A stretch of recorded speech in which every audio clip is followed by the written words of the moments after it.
Naam, jambo mpendwa mtazamaji wa Lwinda TV popote ulipo ulimwenguni, tunakupenda, tunakusamini kwa sababu wewe unakuwa pamoja nasi kila wakati. Moja kwa moja tunakuja kuletea taarifa zetu za habari kwa ufupi za siku ya leo.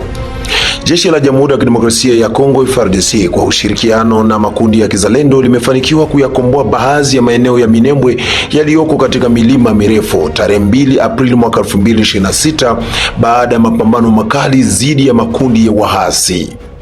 Kwa mujibu wa duru za kuaminika zaidi tulizokuwa nazo, operesheni hiyo imekuja kufuatia ushindi wa jeshi hilo katika kijiji cha Mikenge pamoja na vijiji vingine kadhaa. Baada ya mafanikio hayo, vikosi vya FARDC na wazalendo waliendelea kusonga mbele na kuyaanza kuyadhibiti maeneo muhimu ya Minembwe.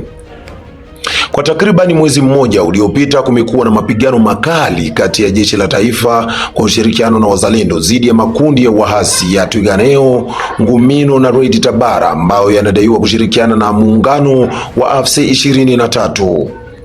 Hata hivyo, kwa sasa inaelezwa kuwa makundi hayo yameanza kuzoofika na kulazimika kuiachia maeneo waliokuwa wakiyadhibiti.